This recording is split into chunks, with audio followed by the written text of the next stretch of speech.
written by Jeff Brown and pictures by Scott Nash. This is one of my favorites.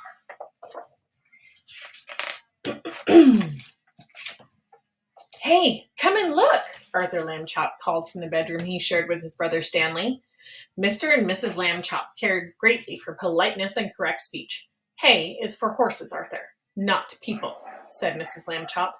But look, said Arthur, pointing. Across Stanley's bed lay the enormous bulletin board. It had fallen on Stanley during the night. Mr. and Mrs. Lambchop hurried to lift it from the bed, but Stanley wasn't hurt. What's going on here? He said, cheerfully sitting up. Heavens, cried Mrs. Lambchop. Gosh, said Arthur. Stanley's flat. As a pancake, said Mr. Lambchop.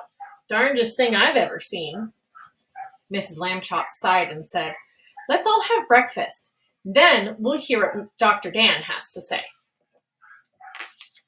In his office, Dr. Dan examined Stanley. How do you feel? He asked. I feel sort of tickly after I got up, he said. But I feel fine now. Well, that's mostly how it is with these cases, said Dr. Dan. The nurse took Stanley's measurements. He was 4 feet tall, about a foot wide, and a half an inch thick. Being flat could be fun. Stanley enjoyed going in and out of rooms by sliding through the crack at the bottom of the door. Arthur tried too, but he just banged his head. Being flat could be exciting. During the holidays, Stanley was invited to visit his friend Thomas in California. Mr. Lambchop brought home an enormous brown paper envelope and said, Stanley, try this one on for size. The envelope fit Stanley perfectly, and the next morning his parents slid him into it along with an egg salad sandwich and mailed him from the box on the corner. Stanley had a fine time in California. Thomas's family returned him in a beautiful white envelope that they had made themselves. They marked it airmail and wrote valuable in this end up on both sides. In the park one Sunday afternoon, Stanley and Arthur watched some boys flying big kites. Someday, Arthur said, I would like to have a big kite. You can fly me, Arthur, Stanley said. Come on. He gave Arthur a spool of string and attached the string to himself. Then he ran across the grass to catch the wind.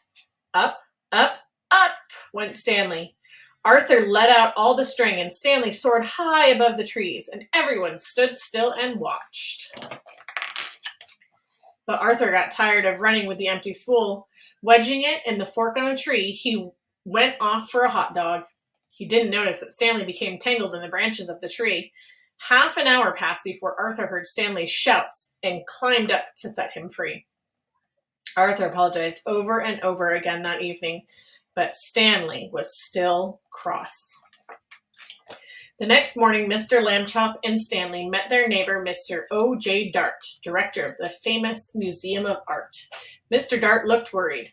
Another valuable painting has been stolen from the famous museum last night, he told Stanley and his father. The police suspect a gang of sneak thieves. They work at night by sneakery, which makes them very difficult to catch.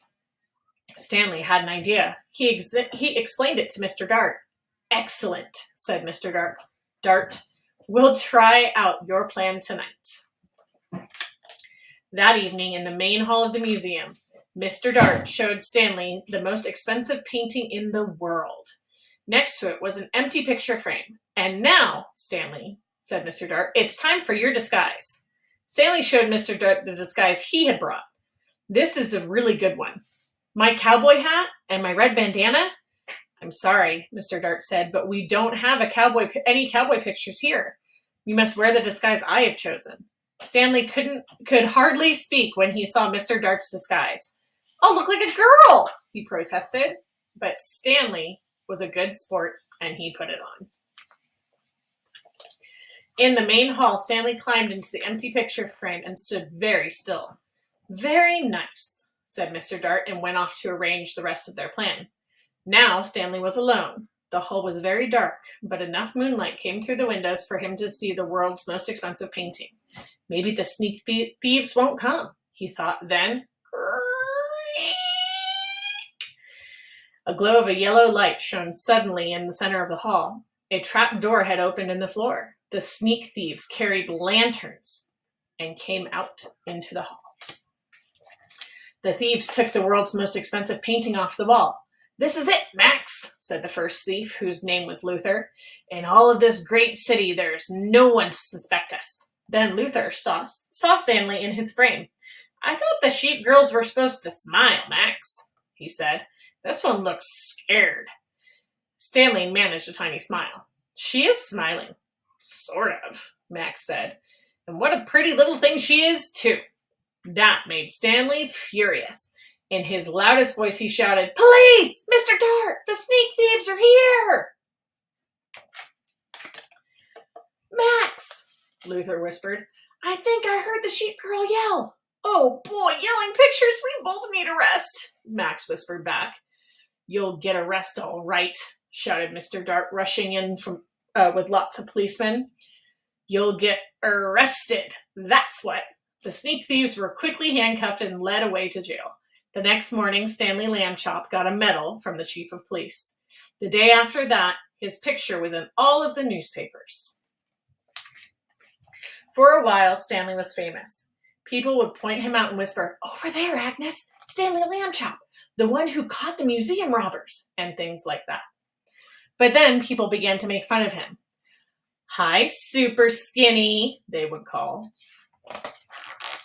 One late night, Arthur woke to the sound of Stanley crying. "What's wrong?" he said. Stanley sighed. "I wanted to be in regular shape again, like other people. It's not fair." "You're brave," Arthur said. "You really are." And then Arthur had an idea. He turned on the light and ran to the big toy box in the corner. He tossed aside toy soldiers and airplanes and boat models. "Got it," he said, holding up the old bicycle pump. "Okay," Stanley said after a moment. "But take it easy." He stood with the end of the hose in his mouth, clamping it to his lips tightly so no air could escape. Arthur began to pump. "If it hurts or anything, wiggle your hands," he said. Stanley's top half began to swell. Stanley got bigger, and his pajama buttons burst off. Pop, pop, pop. Soon he was all rounded out except for his right foot. He stood on the foot twice, and it swelled to match the other one. There stood Stanley Lambchop, as if he had never been flat at all. "Thank you, Arthur," Stanley said. "Thank you very much." Mr. and Mrs. Lambchop came in to see what the boys were up to so late at night.